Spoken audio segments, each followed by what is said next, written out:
This is the Louie Tee Network.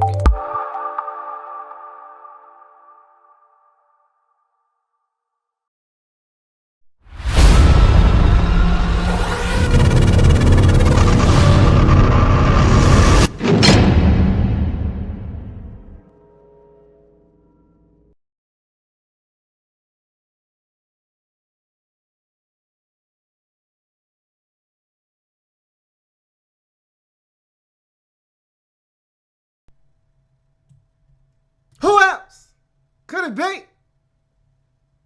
Me, Louie Tee. Welcome to Lockdown Coverage, week number 9 in the National Football League. If you're not a fan of one of these two teams, this is one of those games where I say, I watched this one so you didn't have to. Sort of like what I do with the Combine. I always tell you, look, I just watched 8 hours of meaningless coverage of guys running around in underwear so you didn't have to. So I could report back to you the findings and the details of what went on in that day. This was 3 hours of people's lives that they can't get back. And this was tough to watch. And I'm telling you right now, if you're not a fan of one of these two teams, do yourself a favor. Don't watch this game. It was tragically bad. But if you are a fan of one of these two teams, I'm going to break it down any damn way. So before we do that, welcome to the Louie Tee Network. For more great content in 2016 and beyond, subscribe to this channel, man. We're changing the game over here. We want you to be a part of what we're doing. This is a movement, man. Become a part of the movement known as the Louie Tee Network. Also, if you're on Twitter, hey, so am I. Subscribe to my Louie Tee Network channel on YouTube, but also follow me on Twitter. You want to know when I'm uploading my latest video? You want to know when I'm going live? You want to join me? You want to chime in? Follow me on Twitter.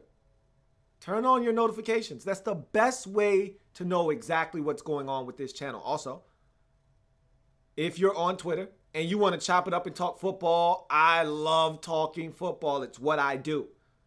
So follow me on Twitter. @InTheLabRoom is the Twitter handle. Also, I'm on Facebook.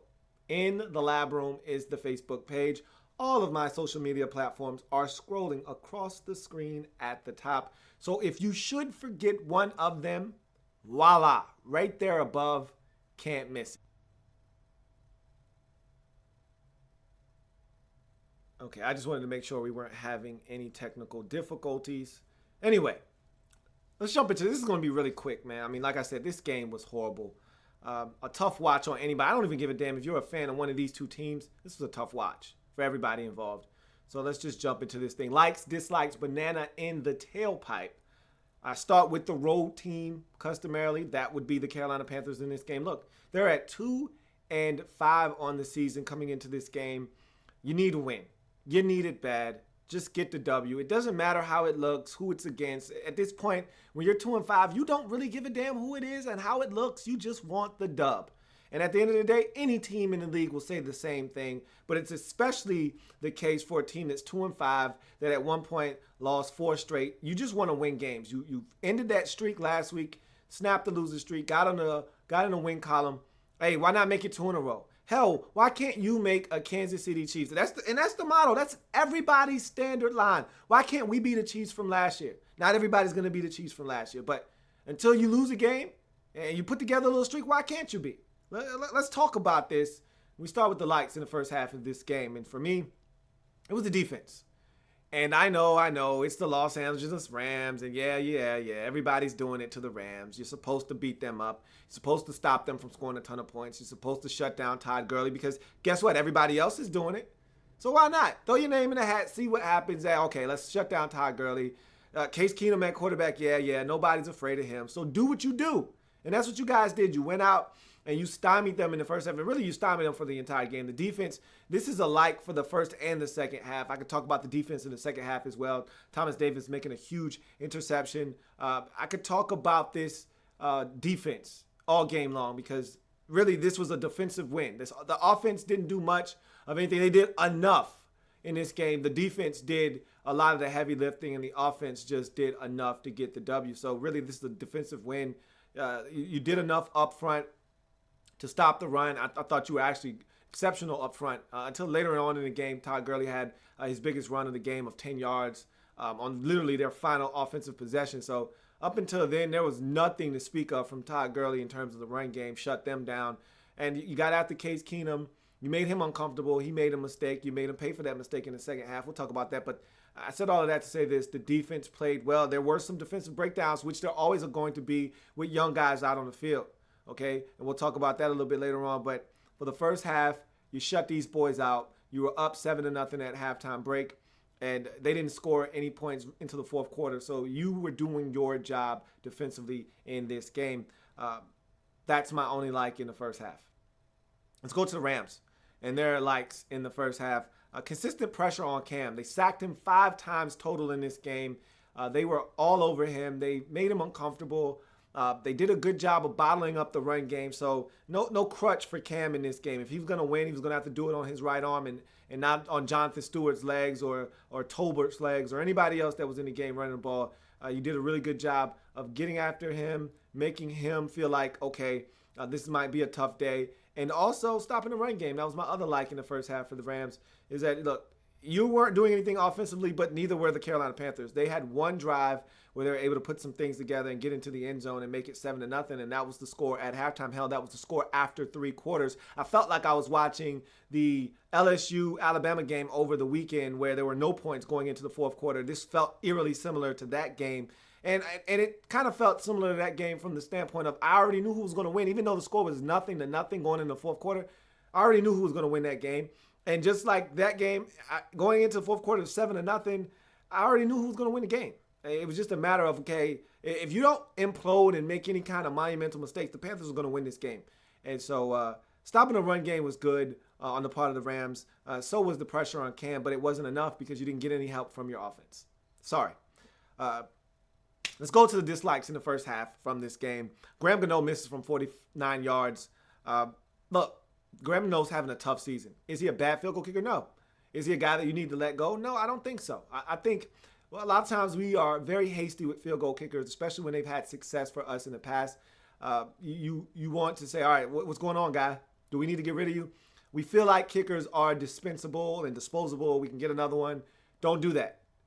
Graham Gano is a really good kicker. I think he's just going through a rut, just like everybody else on his team is. This is a team that is struggling, and Graham Gano is part of the team that is struggling. I don't think you need to make a move or change kickers. I just think you need to stay the course.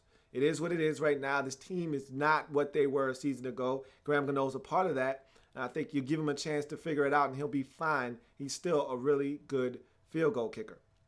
That being said, squandering great field position. I thought all first half the Panthers had ample opportunities to really do some damage in this game with some great field position. I mean, they had some opportunities. The Rams attempted a 61-yard field goal, and they missed.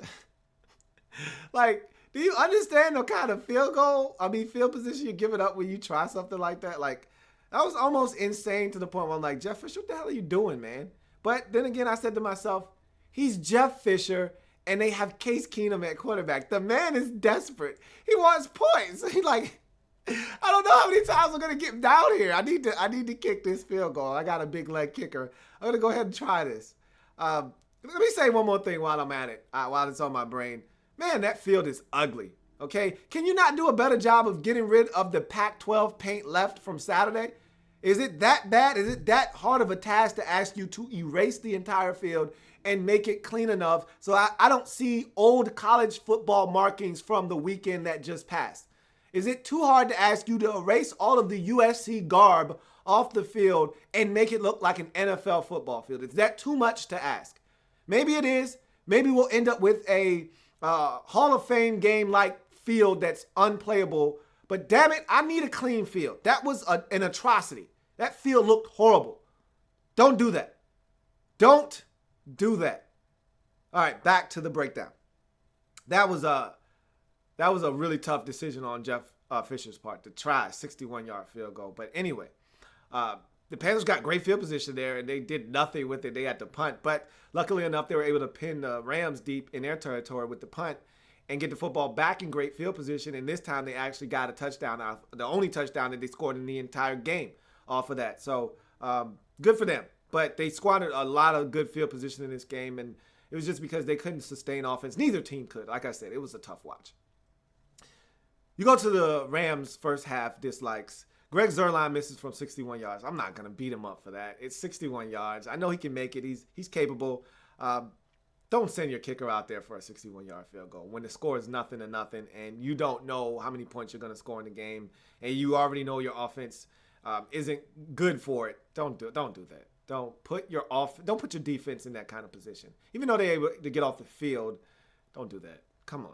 Let's be smarter than that. You want to play the field position game, punt the ball there, pin the Panthers deep, play some good defense. Maybe you'll even sack Cam in the end zone. It's happened this year before. Maybe you'll sack him in the end zone. Maybe you'll get a safety. Maybe it'll change the game. Maybe you'll try a 61-yard field goal and miss and have that change the game, and you end up giving up the first touchdown of the game and the only touchdown of the game for the Carolina Panthers. Maybe that happens. I don't know. But that's just a suggestion.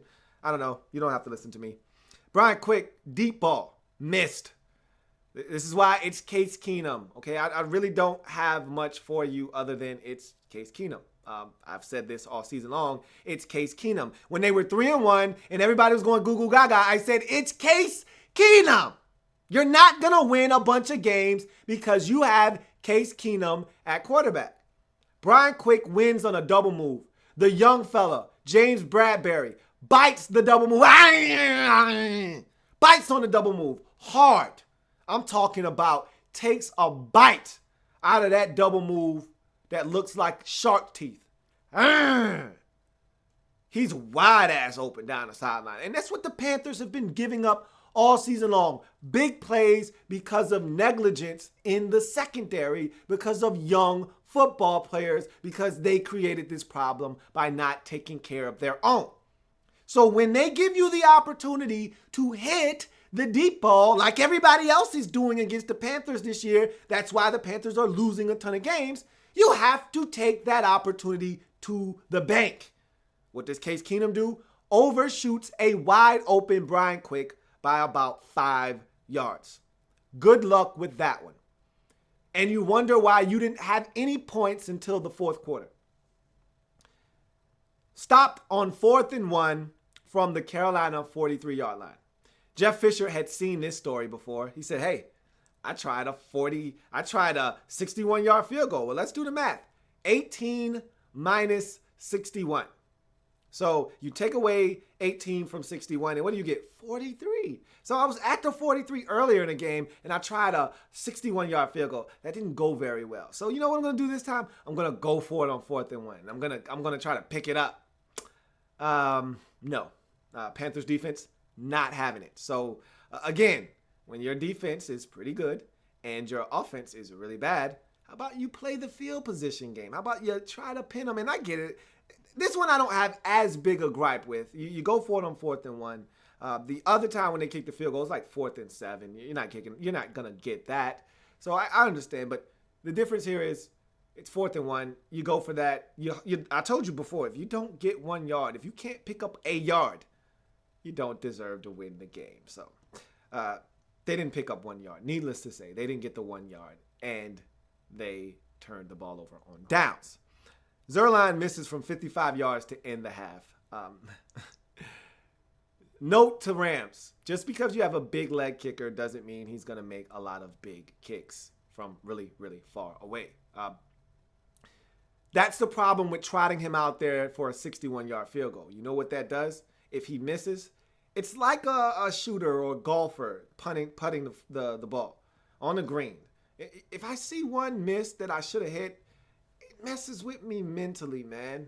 If I'm a shooter and I'm like, I'm a little off, I just want to see one go in. But if I keep missing, it's tough. Plays with you mentally. You need to see one go in the basket. As a kicker, I don't want to see a 61-yard field goal missed. Now, I'm thinking about that when I missed, and I pushed it to the right. So maybe I need to do something to correct that the next time. Maybe not. I don't know. But as a kicker, it's something that stays with them. Don't do it. So now this 55-yarder that maybe he would have made if he didn't kick the 61-yarder earlier in the game and missed, he misses that one too. I don't know these things. I can't be sure. I can't confirm nor deny this. All I know is that young Jeezy missed another kick. And you're still scoreless at halftime. Let's go to the second half and the likes for the Carolina Panthers. Big interception by Thomas Davis Sr. Big play in the game. At a time when you really don't know what's going to happen, but you need a play to be made. He made it. Bad decision, bad throw by Case Keenum, and Thomas Davis made him pay for it. And that's the strength of this Panthers football team, is those linebackers. And when all else fails, when you don't know exactly what you're getting out of offense, like in this game, when you're not sure if the secondary is going to be able to hold up, the one thing you can rely on as Panthers fans out there is that, look, Kuechly and Davis are going to show up for us. Is it going to be enough this week? I don't know. You never know. Especially when you're playing the caliber of schedule that the Panthers are playing. You don't know from week to week if that's going to be enough. But it's good to know that those guys, if they're on the field, they're going to make plays and they're going to try to help us when they're going to do the best that they can, which is better than most linebackers in this league. Them playing, and they said Luke Kuechly wasn't healthy, and he's about 60 or 70%. 60 or 70% of Luke Kuechly is better than 95% of the linebackers in this league. So you'll take that every day of the week, and those are some really good linebackers, and Thomas Davis made a play. The win is the final like for the Carolina Panthers. This was as ugly as it gets. There weren't really many great takeaways from this game for the Panthers. You don't walk away from this game feeling good about your offense. You really don't feel that great about your defense. They didn't play bad. They played really good, actually, but at the same time, you played against the Rams. So you're like, what does that really mean? Like, what did we really accomplish here? But you won. And that, to me, is the biggest takeaway. Who gives a damn? Who it was, how it looked, how it was achieved, any of that stuff. You won. You're 3-5 now. Who gives a damn? Get the win. Move on. In a couple of weeks, we won't give a damn that you beat the Rams for your second win in a row. If you keep winning, we'll just say the Carolina Panthers on a 4-game winning streak. Nobody will care that you beat the Rams 13-10 in one of the worst watches of the season. They'll just say, hey, Panthers on a 4-game winning streak. Look out for the Carolina Panthers. Just win. As a wise man once told me, just win, baby. Just win. That's what they did. That's on my likes list. For the Rams in the second half, the likes list is getting it to a one-score game late. This was an ugly football game. They were horrible in this game. Benny Cunningham was actually pretty good. He could have easily made my likes list because there was a 4th and 9 play where Case Keenum dumps it underneath. This is the end of the game, literally. Like, if you don't get this first down, game's over. And he dumps it down to Benny Cunningham underneath. And Benny Cunningham has to make like 6 Panthers miss just to get 10 yards in a first down on 4th and 9. So you could have easily put Benny Cunningham, because without him, without that play, and I actually thought he had a really good game. Without his theatrics, there's no 13-10. It's 13-3, and the Panthers are taking knees and they win the game without giving up a touchdown. But that being said, to cut it to 3, you take some solace in knowing, hey, we had a shot. We got an onside kick. But honestly, you didn't have a chance in this game. And so that was my only like. Let's go to the dislikes in the second half for both teams. Cam Newton missed his Funchess down the field on a deep ball. Remember last year when he didn't miss these opportunities? If you gave Cam Newton an opportunity to hit a shot down the field, you were in trouble because he was going to drop it right in the old breadbasket. It was a dime, and it was going to be caught. Now, would Funchess have scored on this? Maybe, maybe not. I doubt it. However, would have been a huge chunk play, something the Panthers haven't been getting many of this season. How many times you see Ted Ginn Jr. running in the end zone for a 67-yard touchdown this year? How many times you seen Philly Fingers catching a 55-yard touchdown from Cam Newton this season? I can't remember any. And I'm probably wrong, and I'm pretty sure Ted Ginn's got a deep ball this season. I just haven't seen it recently, and I don't recall seeing it at all this season. I haven't seen Philly Fingers doing much of anything this season except posing for pictures, getting on the team flight, going to L.A. That's what I've seen. I haven't seen many good things from this Panthers offense this year. Here's another example of that, missing Funchess deep. It's what happens when you're 3-5.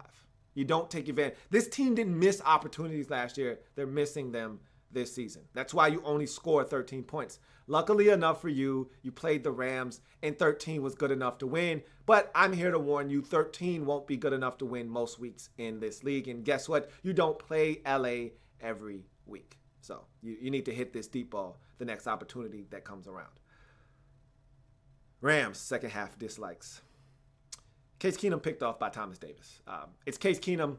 It's Thomas Davis. It's what happens to bad quarterbacks in this league. Lance Kendrick drops a touchdown, and you want to know why you've lost 4 straight games. You're down 13-3. You need 2 scores. You got a little over 2 minutes left in the ball game. Got a shot to really get back into this game and still keep a couple of timeouts in your back pocket. And Lance Kendrick says, no, I'm going to drop this touchdown, and we're going to have to kick a field goal. Ouch. I think it was it 10-0 at the time? Was it 13-3? It had to be 10-0 because it would have cut it to a 3-point game if I'm not mistaken. In any event, he actually had a really good game, and I was going to put him down on my likes list because he had 7 grabs for like 90 yards, and he had a really good game. And then I said, right as I was about to write his name down, he dropped the football in the end zone for a touchdown on 3rd down. God damn it, Lance Kendricks. That's what happens when you're on a 4-game losing skid. That's what happens when Case Keenum is your quarterback. And that's what happens when you're the Los Angeles Rams and you got a beast running back, but you can't get him the football in space because nobody respects your quarterback. That's what happens when you're the Los Angeles Rams. And so there goes my wrap-up of this game. Unfortunately, there was a winner in this game, and it was the Carolina Panthers. They win the game 13-10. Once again, if you haven't watched this game, don't. Okay? Don't. Save yourself 3 hours of your life, or in the case of myself, 45 minutes of your life that you can never get back. Just imagine if this was on primetime television. Anyway, with that being said, I see a ton of comments, so let's get to those, shall we? Eagle Speed is a nerd says, are the Panthers still dead or are they coming back together? After this game, to be honest with you, I can't really tell. The offense was horrible. The defense was good, but they played the Rams. So take it with a grain of salt. DG Production says, how much better is the Panthers defense now than when they faced the Falcons? Once again, I can't really tell you because the Arizona Cardinals offense, outside of David Johnson, not very good. This Rams offense, not really good, especially with Case Keenum at quarterback. And oh, by the way, they had a wide open wide receiver, which everybody's been taking advantage of against the Panthers, and Case Keenum missed. So that could have changed the game, but it didn't because Case Keenum missed. So I'd love to tell you they're much better, much improved. I really can't say. They haven't actually played anybody good. So just know this. They played the Falcons, then they went to New Orleans, and they gave up 41 points. That's the last good offense they've seen since then. Arizona doesn't qualify. The Rams don't qualify. So hard for me to really answer that question, truthfully. DG Production says, poor Todd. I feel bad for him. What do you think? Me too. I feel bad for him. He's got commercials now, Champ Sports, and he was ready to blow up. And here comes Case Keenum. What are you to do when the defense doesn't respect the quarterback, so they're loading up the box? What do you do? Gain 48 yards on 15 carries or whatever it was this game. You'll see it scrolling across the bottom. HN says, Todd Gurley is playing like a hoe this year. Yeah, so is that offensive line and so is their quarterback, which makes Todd Gurley, in effect, ineffective. Hard to run against 8-man fronts. Look, if I'm playing the Rams, you know what I'm doing? I'm loading up the box too. The one guy that can beat me on that team other than Tavon Austin is Todd Gurley. You know who I'm not going to let beat me? Tavon Austin or Todd Gurley. You know who I am going to say, hey, you, guy, beat me. Case Keenum. Good luck.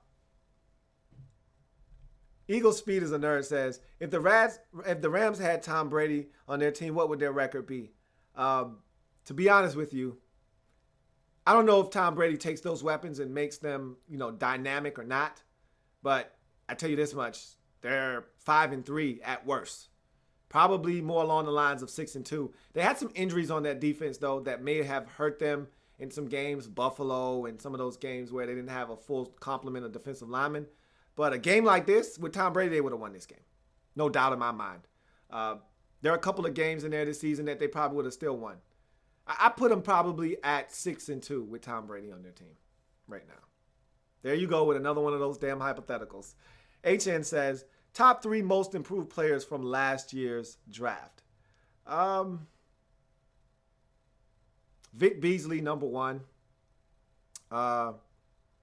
Marquise Lee, number 2. And,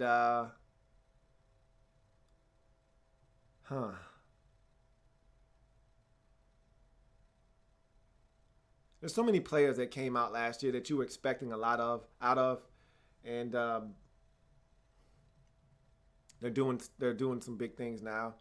And you weren't quite sure about. I'm trying to think. Who else is a guy that last year we looked at and we said, didn't expect him to be as bad as he was in his rookie season, and then all of a sudden he's a beast now. I can't think of a third person. I'm pretty sure I'm missing somebody, but Vic Beasley is the one that jumps out the biggest to me right now. Let's see. In your opinion, what are the 3 worst top fields in the NFL?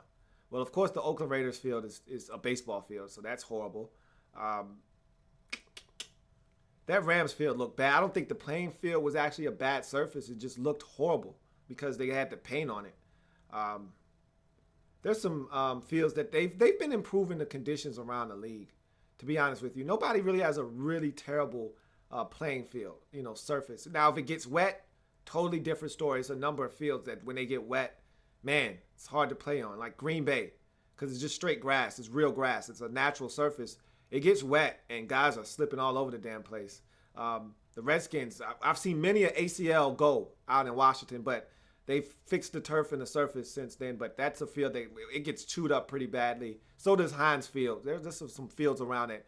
They get chewed up pretty badly, and they can look pretty rough, and they can be tough on footing, especially when wet. And finally, Eagle Speed is a Nerd says, most boring game you ever seen? Nah, there's been some Tennessee Titans, Jacksonville Jaguars games that have put me to sleep in the past. Baltimore Ravens and Titans and things of that nature. There's been some games, some 7-6, some 10-6, some 9-7 games that have put me to sleep before. This was bad, but it wasn't the worst. Way, way worse games have been played in the past. Trust me. This was not the worst. But in any event, Panthers get the win. That's the bottom line. I can sit here and kill both of these teams like I've done already, but bottom line is the Panthers won. That's their second win in a row. And the one thing they were lacking before the bye was confidence. Now they've won 2 games in a row. Now they've got a little bit of mojo, a little bit of confidence. Let's see if they can start playing better against better competition. They got to play Kansas City next week. And unlike the Rams, they're going to actually have a capable quarterback named Alex Smith in the lineup. And no, it's never pretty with the Chiefs, but they're gritty and they find ways to win. And they're going to score more than 13. They're going to score more than 10. I can assure you of this. They may not score more than 23, but they're going to score more than 13.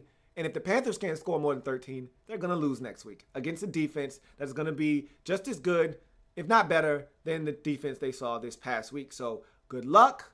You're going to need it, but good win. You're 3-5. For the Rams, it's going downhill from here. And now it's basically, it's a clock watch. When are we going to see the rookie first overall pick in the 2016 NFL Draft? Jared Goff. We're all waiting. If he's not ready, make him ready, because we don't want to watch Case Keenum anymore. So figure it out.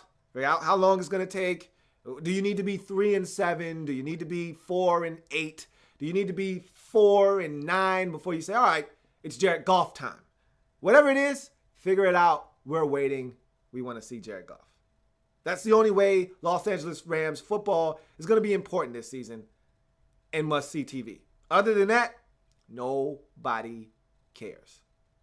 So that's going to do it for me, Louie T, on this breakdown of Panthers and Rams. If it happens in the National Football League, whether big or small, we cover it all here in the lab room on lockdown coverage. Come back and join me. Got 2 more games to break down in week number 9 in the National Football League. Saints, Niners. That's going to be a quick one. And a doozy out in San Diego. Titans, Chargers. I'll be back for that one a little bit later on. See you then. Have a good one.